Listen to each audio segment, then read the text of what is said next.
Morning class. Good morning, sir. Morning. Paper discussion.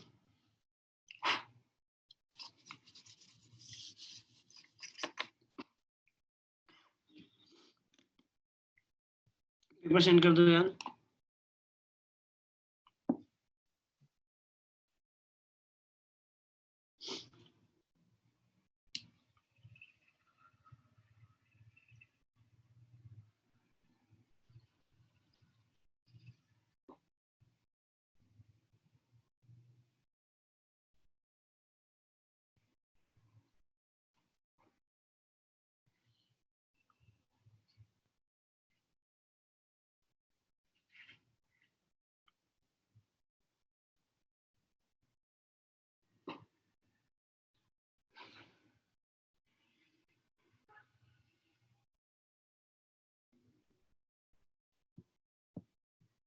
आगे paper मिल गया यार. Thank you.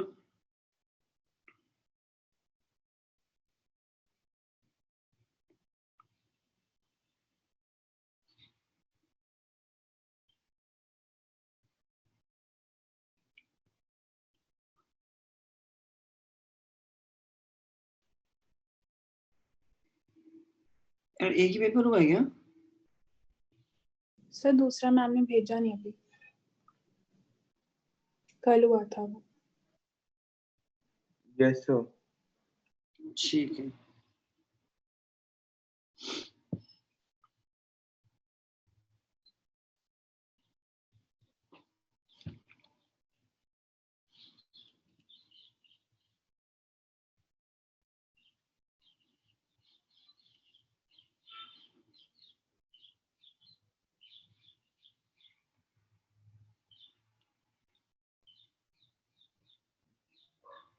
हम करते हैं डिस्कशन स्टार्ट यार.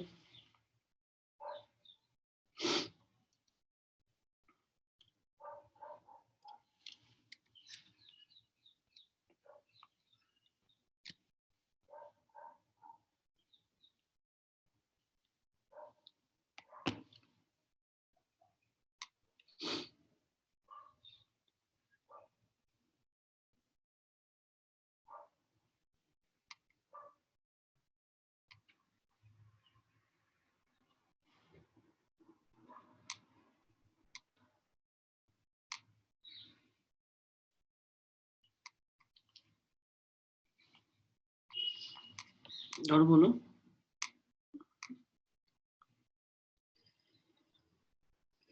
Sir 29th.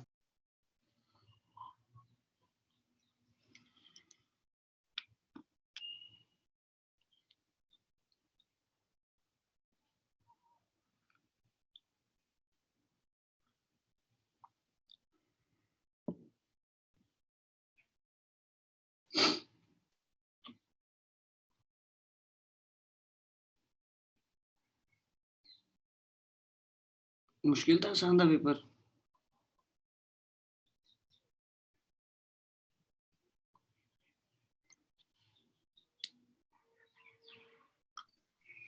ठीक ना, ज्यादा मुश्किल ना ज्यादा था. ये तो वेव्स के क्वेश्चन भी लग रहे हैं. कुछ क्वेश्चन वेव मतलब Yes, sir. वो आनी थी. वेव के भी हैं और फिर वेव ऑप्टिक्स. वो ऑप्टिक्स तो कैसा ही. चलिए अगली क्लास पूछो.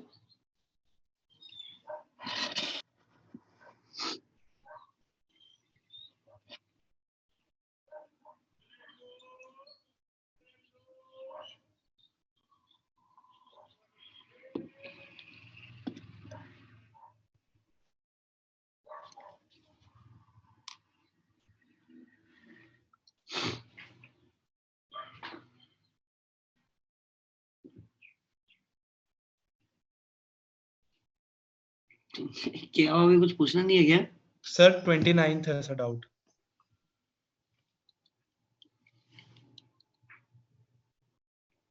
सॉरी मुझे यार आपकी आवाज नहीं आ रही है क्या? अभी आवाज आप लोगों को मेरी आवाज आ रही है नहीं आ रही है? आ रही है सर. आ रही है. अब कुछ कोई कुछ पूछ के मेरे को डाउट नहीं है क्या?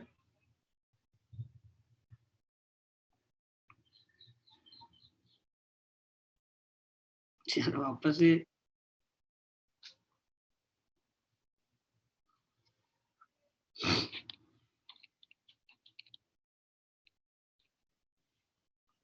सर एक बच्चा 29 बोल रहा था।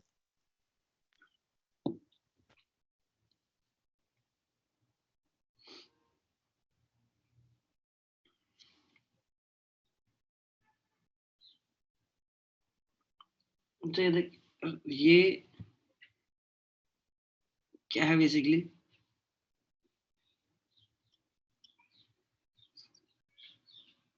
एक ऑब्जेक्ट है कॉनकेव मिरर के सामने रखा हुआ है। ये लॉन्गिट्यूडनल मैग्निफिकेशन वाला क्वेश्चन नहीं हो गया? ये सर उससे किया था। मान लो ये यहाँ रखा हुआ है और ये जो डिस्टेंस है दिस इज 20 सेंटीमीटर है ना, और एक पार्टिकल को आपने ऑसिलेट कराया सब 2 mm का, मतलब यहाँ से यहाँ, यहाँ से यहाँ, है ना। तो एक तरह से मान सकते हैं कि एक ऑब्जेक्ट रखा गया है जिसके जो साइज है वो सब कितना है, 4 mm. 4 mm का साइज है। तो कोरेस्पॉन्डिंग इसकी सॉरी ये 15 सेंटीमीटर पे रखा गया है,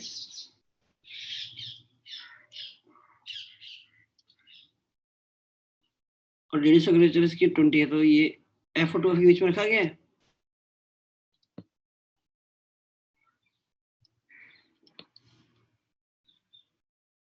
चलेगा, खत्म हो गया। अगर ये F और 2F के बीच में रखा गया तो एक्चुअली ये जो इमेज बनती है, इमेज क्या बनती, 2F के पीछे, और इसका भी अपना क्या होता है, अपना एक लेंथ होती नहीं होती इसकी भी। ऐसा होता है ना यार कि आपने एक ऑब्जेक्ट रख दिया along the length of size 4 mm, तो इमेज का साइज बताओ। लॉन्गिट्यूडनल मैग्निफिकेशन क्या होता है, अगर ये साइज बहुत छोटा हो तो डायरेक्टली जो लॉन्गिट्यूडनल मैग्निफिकेशन क्या होता है मैग्निफिकेशन का स्क्वायर, है ना, normal v square by u square. Into जो भी लेंथ ऑफ ऑब्जेक्ट कर दोगे, लेंथ ऑफ इमेज आ जाएगी।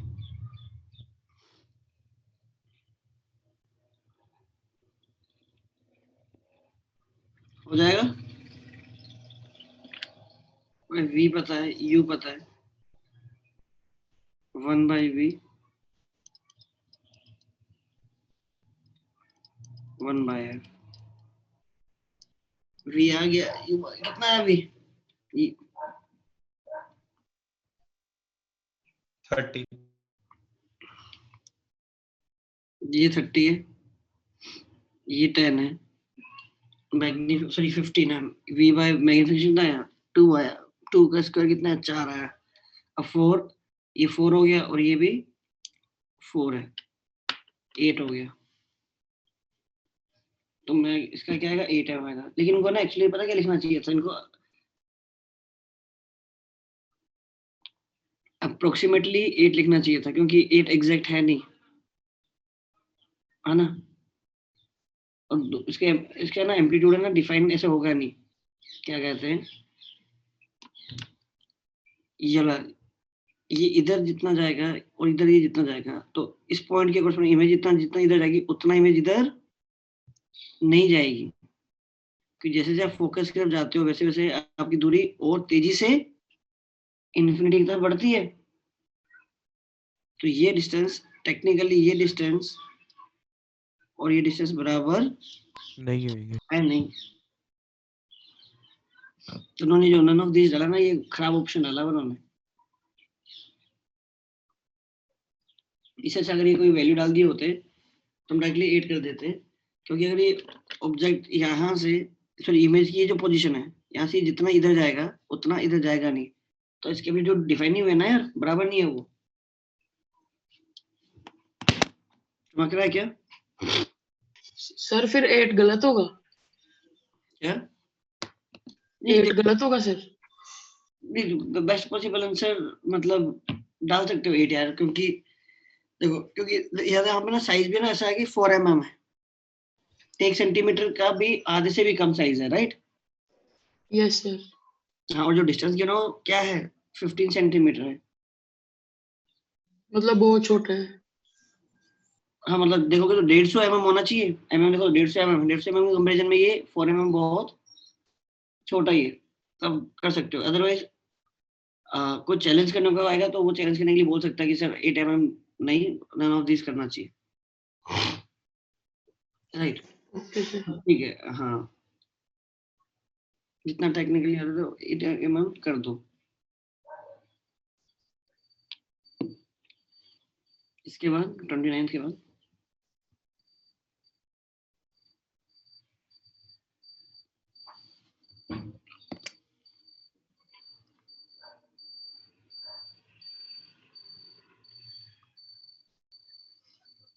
शायद मैम ने दूसरा पेपर भी भेज दिया ना? Yes, sir. Hmm.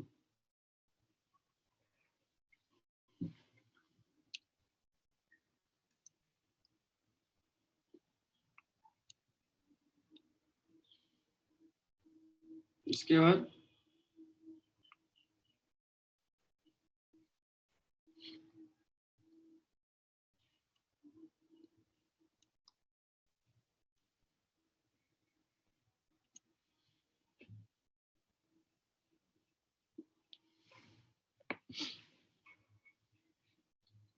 up to 35 word out.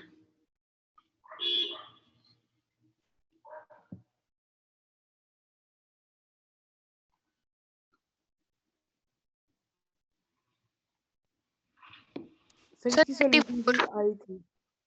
उसमें 30 34.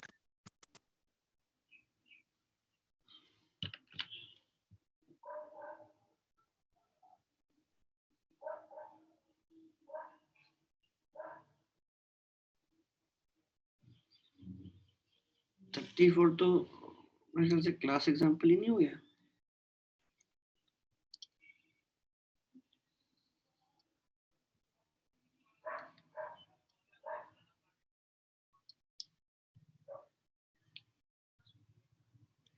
कि एक रे आती है,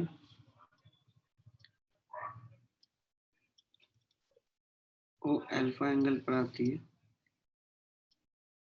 और इस मीडियम में बीटा एंगल पर रिफ्लेक्ट होती है। फिर पूछा कि डायरेक्ट, फिर अब ये वही वापस भी तो रिफ्लेक्ट करेगा। अब ये एंगल बीटा है तो this angle has to be beta, क्योंकि एक्चुअली बन जाएगा रेडियस बराबर है, ये अल्फा हो जाएगा। तो डेविएशन बताना है, तो ये अल्फा तो ये पूरा अल्फा, तो ये कितना हो जाएगा, alpha minus beta. Yes, sir. और फिर ये फर्दर फिर से होगा, तो ये बीटा है तो ये एंगल बीटा हो गया, तो ये फर्दर ये कितना डेविएशन हो गया, Alpha minus beta. Total deviation कितना हो गया, 2 times of. Alpha minus beta.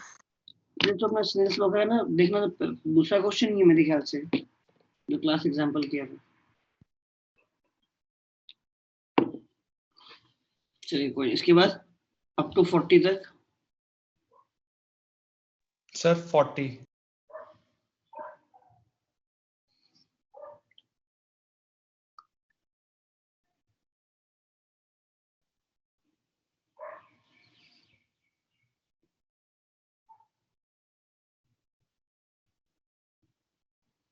the distance between two successive total dark region is, ठीक है।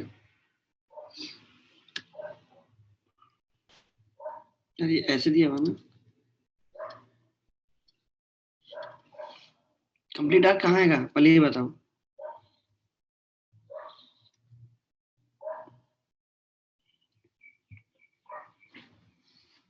ये तो कंप्लीट डार्क आएगा कहाँ, मतलब हमने लैम्डा 1 यूज किया।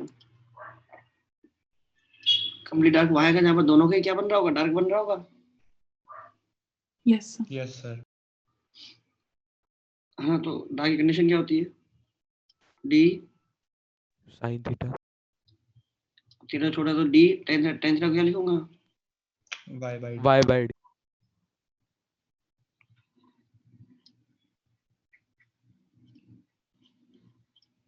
इक्वल्स टू लैम्डा बाय 2 या फिर तो पोजीशन आ रही है डार्क की, वो क्या आ रही है,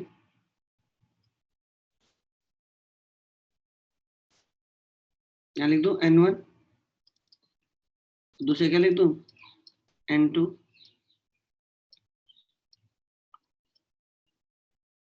जहां पर दोनों ही n1 n2 दोनों ही क्या है, ऑड नंबर्स हैं क्या?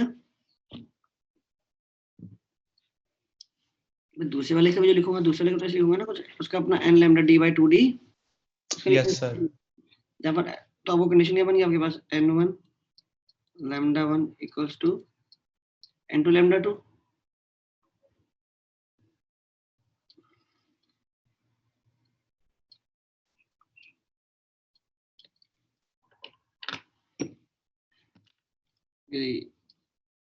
ये कितना हो गया, ये कितना हो गया, 7 हो गया। अब बताओ n1 n2 की जो मिनिमम कोई भी ऐसी वैल्यू ले ले जिनके लिए इक्वेशन सेटिस्फाई हो रही है।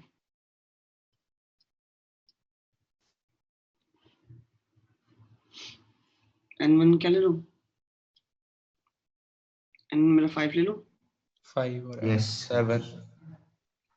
n2 से मुझे सेटिस्फाई हो जाएगा। तो आप देखो, एक तो आप n1 को क्या ले लो, 5 ले लो, जैसे आप n1 को 5 लोगे तो इक्वेशन सेटिस्फाई हो जाएगी। तो एक तो जो y1 आएगा पहली लोकेशन आएगी, या तो n इस वाले एक्सप्रेशन में n1 के लिए 5 डाल दो, या इस एक्सप्रेशन में n2 की वैल्यू 7 डाल दो। एक ही बात है, लैम्डा लैम्डा मैंने 60 माना है, ये वो लोकेशन है जहां पर आपका दोनों का कॉमन मिनिमम आया, राइट।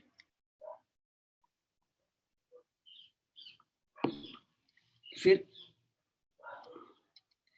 इस पूरी एक्सप्रेशन को 2 से मल्टीप्लाई कर दो, तो यार 14 है या 10, लेकिन 10 और 14 इवन नंबर्स हो गए। पूरी इक्वेशन को 3 से मल्टीप्लाई कर दो, n1 के लिए 21 ले लो, ये भी इक्वेशन सेटिस्फाई करेगा। तो अब जो नई लोकेशन है उसमें या तो n1 की वैल्यू 21 डाल के सॉल्व कर लो, या सेम अमाउंट इसका भी है उसमें 15 डाल दो।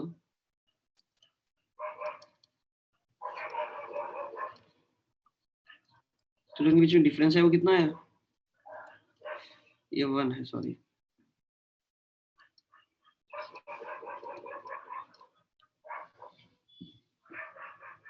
लैम्डा 1 हमने क्या माना है, हो जाएगा क्या? Yes, sir. तो इसमें मुश्किल क्या लगा दोस्त? सर इसमें ये जो दो वेव्स का वो आया ना, पूरी समझ में आया मेरे को। ये ऐसे क्वेश्चन वैसे तो क्लास में क्या बना कि जहां पर लैम्डा 1 के साथ एक्सपेरिमेंट जहां पर लैम्डा 1 का फोर्थ मैक्सिमा आ रहा है, वहां किसी और का थर्ड मिनिमम आ रहा है, तो बताओ दूसरी वाली वेवलेंथ क्या होगी। इस टाइप का क्वेश्चन तो किया नहीं है। हाँ भाई, पहले वाली वेव का मिनिमम बना लो, दूसरी वाली वेव का भी अगर वहां पर मिनिमम आ रहा है तो वहां पर कोई वो that will be complete dark. लिखा भी है टोटल डार्क है। अब ठीक है, यस सर। चलिए इसके बाद अप टू 45 कोई डाउट?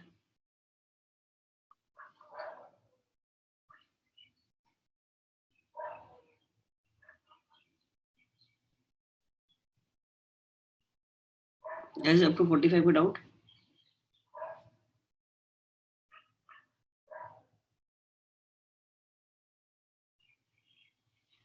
कोई डाउट नहीं है?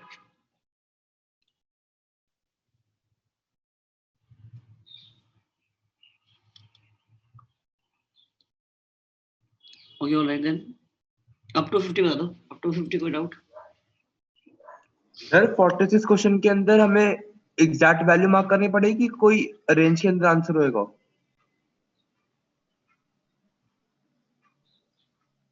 उसमें तो थोड़ी क्या कैलकुलेशन टफ जा रही थी। गलत आ रही है तुमसे होनी रही थी, दोनों डिफरेंट है ना।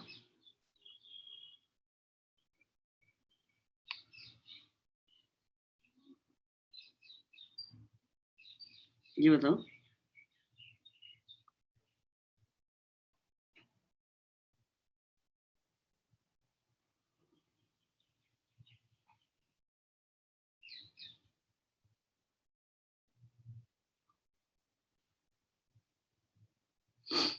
बात बताओ, ऑब्जेक्ट कहाँ रखा गया है? इंफिनिटी पे, है ना? तो इमेज क्या बनेगी? सर सॉल्व तो हो गया था ये वाला, बस यही पूछना था कि इसके लिए रेंज मिलेगी कोई हमें आंसर्स की, कि हमें सिर्फ एग्जैक्ट वैल्यू डालनी पड़ेगी? यार वो डिपेंड करता है कि कैलकुलेशन कितनी मुश्किल लग तो रहा है कि इतनी आसान तो नहीं लग रही मेरे को डायरेक्टली।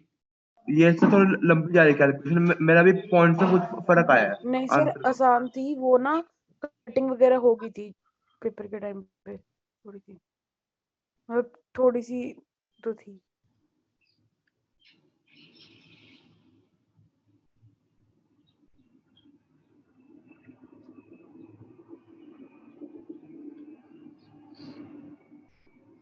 Hmm,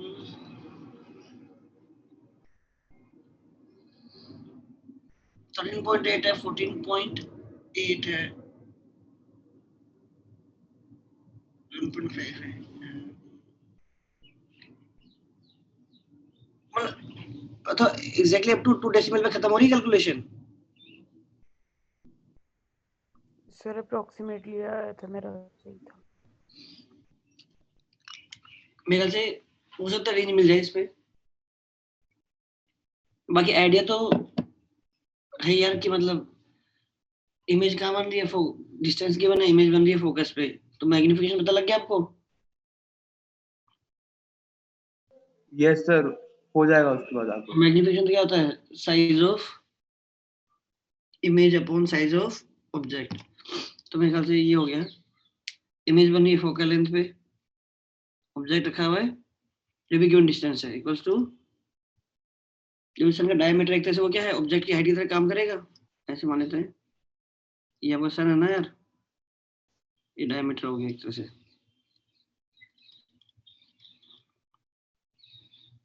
यहाँ पर आपका साइज बन जाएगा, ये बन जाएगा सन। तो diameter of image to diameter of object, possible अब तो लगता है कि यार 13.8 इंटू 1.5 डिवाइड बाई 14.8, मेरे ख्याल से रेंज मिल सकती है तुम लोगों को यार, मिल सकती है। चलिए उसके बाद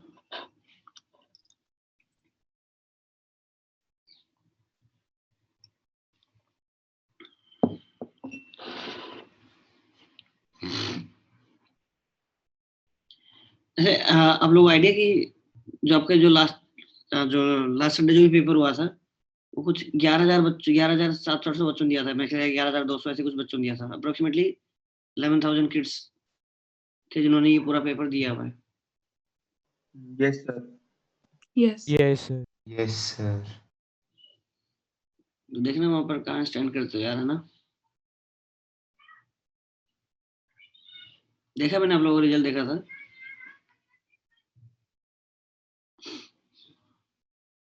डिसीजन तो अच्छा था यार।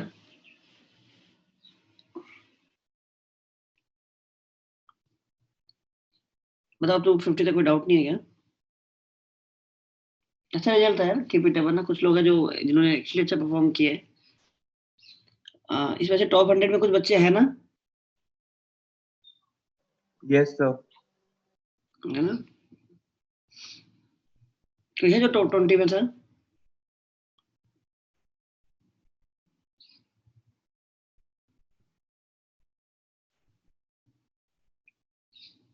कोई है? वो शायद मुझे लगता है कि कोई था टॉप 20 टॉप 30 में, बट टॉप 100 में कुछ बच्चे थे यार। अच्छा है, 7-8 बच्चे थे मेरे ख्याल से।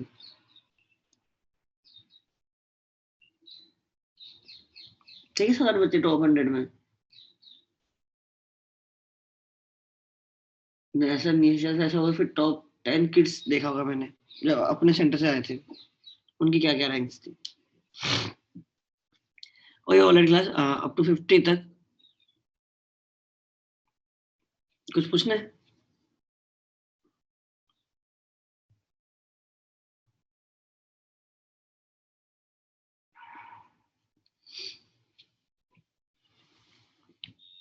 कुछ भी नहीं है क्या?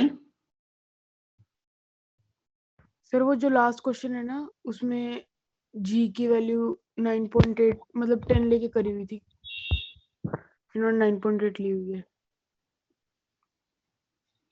उसमें थोड़ी सी कैलकुलेशन टफ थी 9.8 में। क्वेश्चन नंबर कौन सा कहते हैं? Question number 50। यस सर, जी की वैल्यू मैंने 10 लेके किया था, मतलब 80 आ रहा था। अगर नहीं मेंशन है तो फिर 9.8 लेना पड़ेगा दोस्त। आईआईटी में भी ध्यान रखना, अगर जी की वैल्यू नहीं मेंशन की हुई है तो हमेशा 9.8 के करोगे, और खासकर न्यूमेरिकल्स में। तो एक हिसाब से यही हो रहा है कि ज्यादातर लोग गलती क्या कर देते हैं, जी की वैल्यू 10 ले लेते हैं और न्यूमेरिकल आ रहे हैं पेपर में, तो न्यूमेरिकल में कन्वर्ट करने के लिए क्वेश्चन को जी को 10 की बजाय 9.8 ही कर रहे हैं, ताकि एक तो न्यूमेरिकल में अपने आप कन्वर्ट हो जाएगा अगर 9.8 ले लोगे, दूसरा के लोगों से बहुत मिस्टेक होगी क्योंकि आदत है 10 लिखने की, तो 10 में 9.8 लिख के करना, मतलब देखो कैलकुलेशन अगर मुश्किल हो रही होगी तो कुछ कर नहीं सकते हैं यार, क्योंकि उन्होंने जी की वैल्यू मेंशन नहीं की हुई है। मेंशन नहीं की तो फिर 9.8 से जो आंसर आ रहा है वो एग्जैक्ट है, और इवन इफ उन्होंने 10 वाला आंसर दिया होता तब भी 9.8 वाले ही करेक्ट मानते, या उसको चैलेंज किया जा सकता था कि 9.8 से जो आ रहा है वो सही आंसर है मेरा। Okay sir. जो already class second paper sir solve नहीं किया सेकंड पेपर सर अभी यार। सेकंड कल कर लें, वो तो गलतियां भी नहीं पता उसमें तो अभी। वो तो ठीक है यार, गलतियां नहीं पता, लेकिन एटलीस्ट जो क्वेश्चन नहीं बने वो तो डायरेक्टली पता होंगे ना यार कि जो नहीं हुए।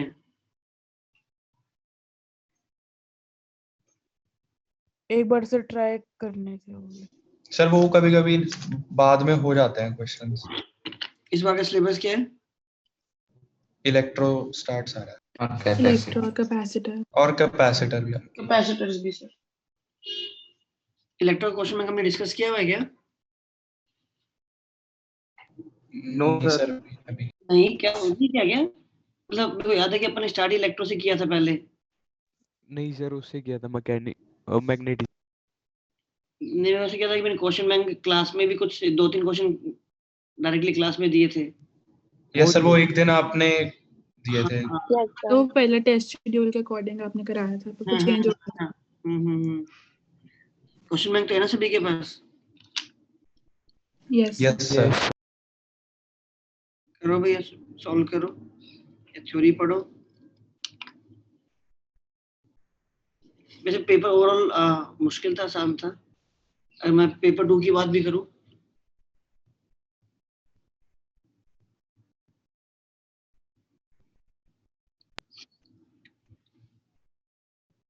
सर पिछली बार से अच्छा था काफी। Yes sir. Yes, sir. Sir paper 2 में थोड़ा सा टाइम लग गया था। टाइम क्वेश्चन दे रहा, क्वेश्चन है तो यार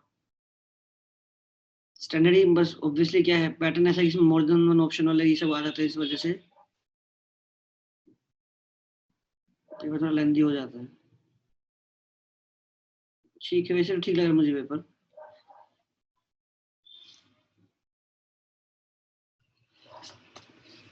तो इसका डिस्कशन कल रखना क्या यार, पेपर का डिस्कशन कल, और कल तक क्वेश्चन बैंक तो कर नहीं कर पाओगे? इलेक्ट्रो और कैपेसिटर दोनों ही आ रहे होंगे ना? Yes sir. Yes sir. Yes sir. तो बहुत ज्यादा यार रिवाइज करने के लिए, मतलब पूरा इलेक्ट्रो भी तुम लोगों को रिवाइज करना है, कैपेसिटर भी रिवाइज करना है, चलो सिलेबस है। अरे जब हमने स्टार्ट किया था वहां पर फर्स्ट वीक के लिए, तब थ्योरी वगैरह पढ़ना स्टार्ट कर लिया था, क्लास नोट्स वगैरह रिवाइज किए थे?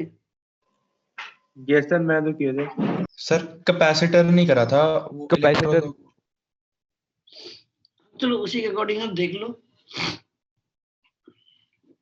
कि पहले क्लास नोट्स फटाफट ऊपर ऊपर से गो थ्रू करके, है ना, क्वेश्चन बैंक लगाओ। कैपेसिटर का क्वेश्चन बैंक है क्या? No sir. No sir sir. उसका नहीं है। रुको मैं भेज देता हूँ। तो अपना स्टार्ट करो सॉल्विंग, और अगर थ्योरी क्लियर है या एक बार ऊपर से गो थ्रू किया हुआ है तो क्वेश्चन बैंक सॉल्व करना स्टार्ट कर लो, और अगर नहीं किया हुआ है तो पहले अपना थ्योरी फटाफट पढ़ो, है ना, और फिर क्वेश्चन बैंक करना स्टार्ट कर लो। मैं भेजता हूँ कैपेसिटर का। सर कल रखनी है इलेक्ट्रो की डिस्कशन? यार कर लोगे तो बहुत बढ़िया, नहीं तो देखो पेपर डिस्कशन तो हो ही जाएगा आधे घंटे में, आधे घंटे 40 मिनट में, है ना। तो अगर कर लोगे तो बच्चे टाइम में डिस्कशन कर लेंगे, और अगर नहीं कर पाओगे, अगर थ्योरी आज पूरा दिन थ्योरी पढ़ने में चला गया, फिर परसों रख लो डिस्कशन। सर अगर रखेंगे तो फिर कहाँ कौन कौन सा सेगमेंट करेंगे डिस्कस? एटलीस्ट वो कर लेंगे यार, हाँ, सिंगल करेक्ट वाले तो कर ही लेंगे इलेक्ट्रो का। 80 क्वेश्चंस है सर उसमें।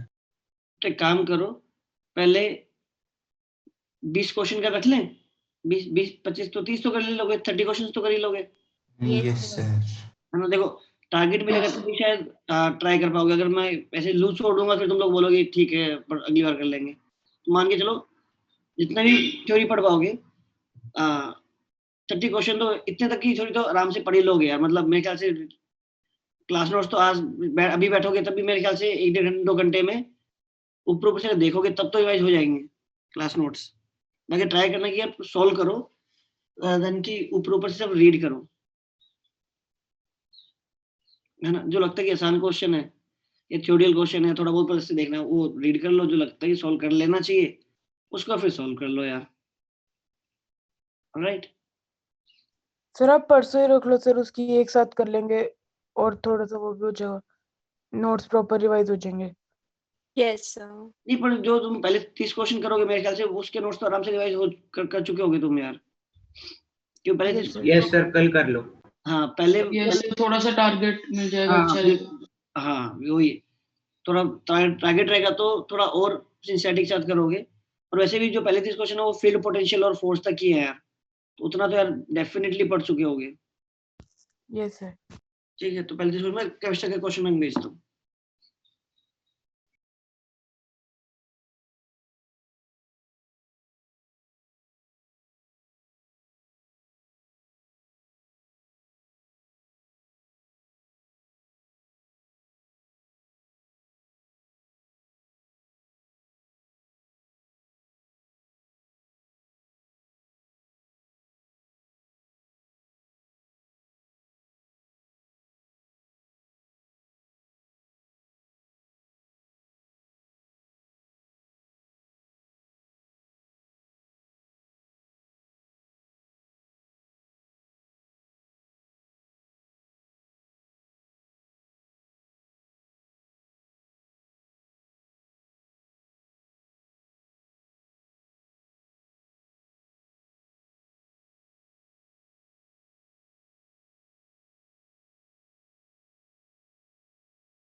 अच्छा दूसरा चीज कैसे, तो अब जो पेपर एनालाइज नहीं किया है अभी बैठ के पेपर एनालाइज कर सकते हो, सॉल्व कर सकते हो, उसके बाद अपना इलेक्ट्रिकल रीजन स्टार्ट कर सकते हो जैसा आपको ठीक लगता है।